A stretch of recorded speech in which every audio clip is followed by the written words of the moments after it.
Now, throughout my childhood, I've been attacked by all sorts of animals. I mean, we're talking anything from like a rabid raccoon behind a Long John Silver's to my neighbor's giant Rottweiler that tried to murder me in cold blood. I've had a ton of violent encounters and plenty of close calls, to say the least. But one of the most traumatizing animal attacks that I've been a part of had to have been from my friend David's pet cat. Now, this cat was a Siamese cat named Cotton, and like a lot of Siamese cats, his ass was cross-eyed as hell. That cat was so cross-eyed, I swear he could, like, see other dimensions and shit. And not only was he cross-eyed, but this cat was mean as hell. I seen him commit felonious assault on many a child throughout my life. He'd, like, go out in the street and, like, trip a little kid on a skateboard. If you weren't paying attention, he'd fucking burn your ass with a lit cigarette. Ah, what the hell? Hell, one time, me and my friend Steven were playing Pokemon cards at David's house, and this cat just walked up and ate his fucking holographic Mr. Mime. Now, first off, do you know how important a holographic Mr. Mime was to a child in 1999? Steven's ass would have rather lost like a grandmother or a fucking kidney instead of that goddamn Pokemon card. You bet your ass days later he's like sifting through cat shit. All that's left of Mr. Mime's ass is like a crumpled up 40 HP piece of cardboard and shit. Ah, god damn it, look how they massacred my boy! To hell with your evil ass cat! And not to mention that cat was volatile as hell. He could attack your ass unprovoked at any moment. So when we were at David's house, you didn't go near Cotton, you tried to keep your voice down while he was in the room. Hell, if he fucking farted too loud, that cat would Freddy Krueger your ass 6 ways to Sunday. And that went double for me because Cotton seemed like he had some sort of personal vendetta against my little ass. Which, I mean, I have no idea why. I followed all the proper precautions. I didn't go near him. I kept my voice down. If I had to fucking fart, I stuck my ass out of the nearest window. But it didn't matter.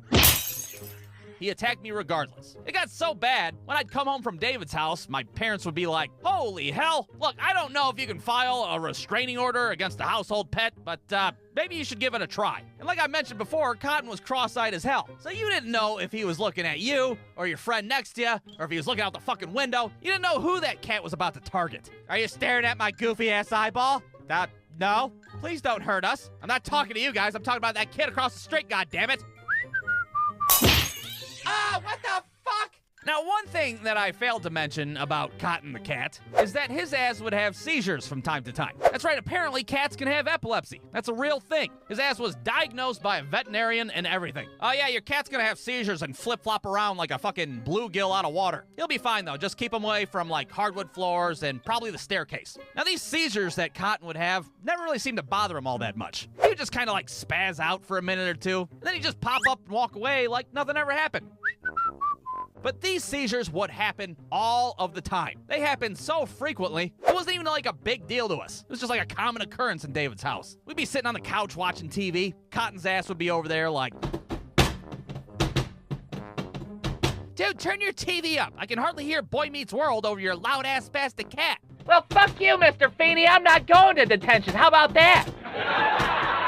Well, it was during one of these epileptic episodes where I almost met my untimely demise, the Cotton the cat. You see, it was late one night when me and Steven were staying the night at David's house, and we're up in David's room playing Streets of Rage on the Sega Genesis, you know, getting our asses beat by the fat flamethrower guys on stage 4, naturally. Well, all of a sudden, we hear a very familiar sound coming from downstairs, and that sound is followed by something smashing on the floor.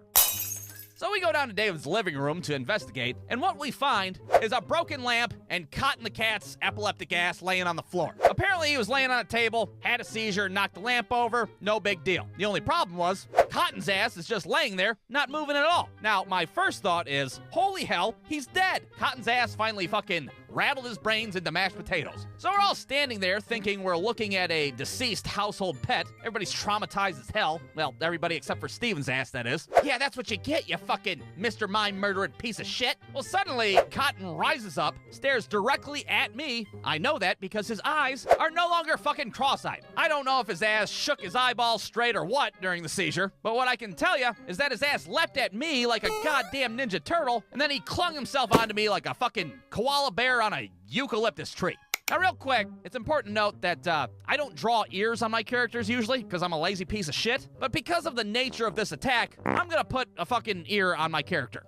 Because what happens next is Cotton's ass ends up clawing into my fucking earlobe. And he didn't just scratch it. No, he gets his claw stuck in it. Now, I don't know if you've ever had your ear pierced by a cat litter encrusted claw before, but I really do not recommend it. I start running around David's living room in a panic while 9 pounds of fucking Siamese cat hangs off my ear. David's ass is over there like, heal, Cotton! Heal, goddammit, stop it! Steven's flinging fucking couch pillows at it, trying to save my life. Eventually, Cotton's ass leaps off of me. I couldn't tell you exactly how or when, because I'm pretty sure I blacked out over the whole fucking ordeal. All I know is I end up fucking covered in my own blood, looking like I stormed the beaches of Normandy and shit. My fucking ear, thankfully, still somewhat attached to the side of my head. Cotton's just sitting on the couch, smoking a cigarette and shit. Yeah, well, next time I'll reservoir dog that bitch right off the side of your head. I'll disfigure a child. I'm not afraid of jail. I go home the next day, and my parents are like, Jesus Christ, Holyfield, what the hell happened to your ear? I don't want to talk about it, but I'm gonna press charges, and I'm definitely filing that fucking restraining order.